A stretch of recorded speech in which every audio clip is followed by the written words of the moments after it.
Hello Bitzbox, this is Craig from Bitzbox.co.uk here with a painting tutorial. So in this one I'll show you how I paint my Slaves to Darkness Chaos Warriors. So they're kind of Nurgle themed, but they're not really so overly gross or anything. They sort of have green armour. And yeah, I'll show you how I paint that green armour in this video as well as the rest of the miniature. So going for a sort of tabletop standard here. So the original scheme actually came from Darren Latham's Masterclass series where he painted a Nurgle character. Obviously, this is just for my rank and file stuff, so I've simplified his scheme a little bit for the main green armour, and I think the effect is still quite nice. I've had a few people ask me how I do it, so yeah, I thought I'd make a video showing that off. So yeah, hope you guys enjoy, and let's hit the desk. Okay, so here we have the miniature, and she has been primed in Chaos Black Spray. But obviously you can use any colour that you so wish. So I'm going to start by painting her armour with some Cabalite Green. So I thinned it out just a little bit, just so it flows nicely off the brush. And of course, going over black, I will need 2 or 3 thin coats to get a nice smooth coverage. I'll point out as well that this shield is not attached to, or not glued to the miniature. As you can see, I've taken it off here to make painting the next step easier. So I've thinned out some Inky by Darkness to a sort of glaze consistency, glaze or wash consistency, and I'm applying it to the lower halves of the armour. And you can see I'm dragging it down towards the base of the armour. So this just adds a nice shadow to these green areas. Next up, I'm going to take some Rhinox hide. Now I'm going to thin this right down to a wash consistency as well. And I'm going to apply it sort of kind of like a wash, just in all these little recesses here. Not going over all the armour, but just painting it around the edges. Give us a nice shadow. And it contrasts really nice with the green, which helps that sort of Nurgle feel. So Stragon Green next, and we're going to do exactly what we've done with the Inky by Darkness, but we're doing it towards the top this time. So thinning it out, and sort of just dragging it across the top of the armour. So I'm going to work my way around all the armour plates in exactly the same way. And then next up, I'm going to take some Krieg Khaki. This is an edge paint. You can mix some Sharpie Bone in with a green if you don't have this one, and I'm just applying it as an edge highlight around all the armour panels. So next, I'm going to come in with some Scrag Brown. So I want to add just a different colour to sort of these shadow areas. So I thought I'd put some Scrag Brown in there, not over all the Rhinox hide, but just at some of the sharper points and edges where bits meet, things like that. And just applying it just in these little areas, again right down to a wash consistency, but it just adds a bit more contrast and a bit more colour, makes it just a little bit more interesting. Okay, so next up we're going to do all the silver areas, and I'm going to take some lead belcher for this. So I'll just show you on shield there. So I do apply a couple of thin coats of this. You can see it sort of covers quite nicely anyway, but I always like to do a couple of thin coats just to get smoothest possible coverage. And then once that's dry, I'm going to take some Agrax Earthshade and apply it all over these areas. So yeah, I'm just going straight out of the pot here. I want this to go on quite heavy and just give us lots of shadow.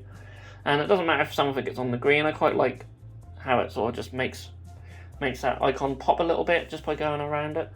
And of course we've already been using sort of Rhinox hide around these areas anyway, so I want to make a massive difference.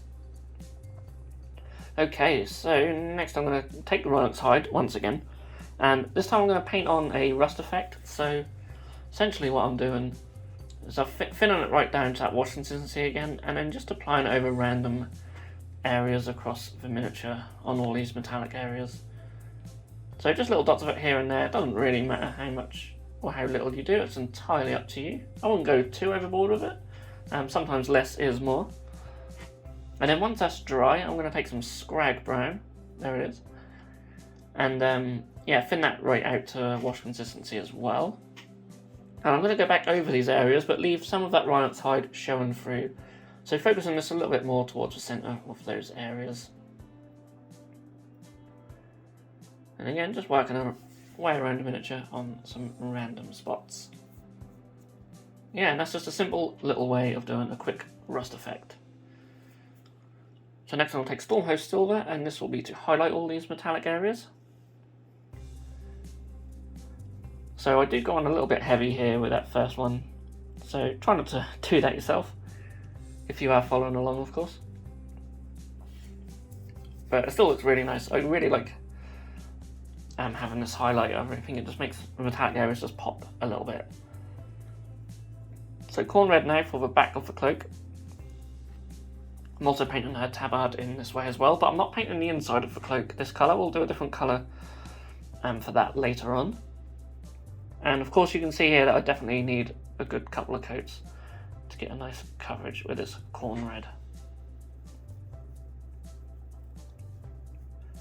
And then once that's dry, I'm going to take my Fiston Red. I'm going to thin it out. Not quite a wash consistency, but sort of thinner than I would for a normal layer.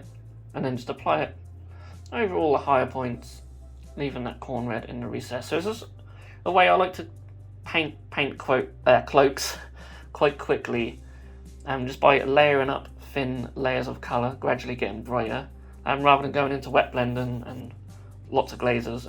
This is how I like to do it for a decent tabletop standard. So I'll take some Evil Sunz Scarlet next and apply some of that, just again focusing more on the higher points and just leaving some of the Fiston Red showing through under that. And then I'll take some Wild Rider Red and do exactly the same thing, but this time being even more focused on the higher points. And I really like this colour because it's quite orange. So it is more of an orange than it is a red, I think. It does look a bit red on the camera, but to the eye it's a bit more orange. And yes, it gives a nice bright highlight. So next up I'm taking some Morghast Bone, and this is going to be for the inside of the cloak.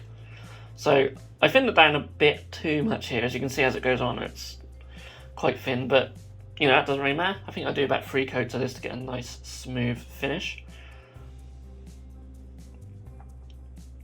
And once that's dry, I'm going to take some Wraithbone and I'm going to layer this up just as we did with the back of the cloak, just leaving that Morghast Bone in the recesses. So these are the only 2 steps I do for this, because I don't feel like having a really bright edge highlight is really necessary here, because it is mostly going to be in shadow really. So that's just how I've left it. Okay, so Catachan Flesh now. So this is where I got a bit lazy with the miniature. I was originally just only going to paint her boots and her belt and straps and stuff with it, but I decided to also do her flesh this colour as well, and also like the wraps on her sword and her mace, and even the scabbard for the sword as well. So all of that is base coated in this colour. And then I'm going to take some Agrax Earthshade and put it over all of those areas apart from the face. And again, just going straight out of the pot to get a nice sort of strong finish with it. It'll just give us a bit more contrast towards the end.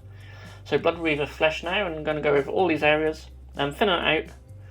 And I thin it out just a little bit more when I do the face, but this will be a layer going over all these areas and leaving the previous step in all the recesses. So yeah, you can see there's a pattern emerging with how I paint a lot of stuff at this level anyway. So, and then once I'm done, I'll take Night Quest of Flesh, and that is going to be for the highlights. So again, thin it out a little bit more than usual for the face, and I'm going to hit all the high points on the face with this colour. And then sort of edge highlight around the boots and the belts and whatnot.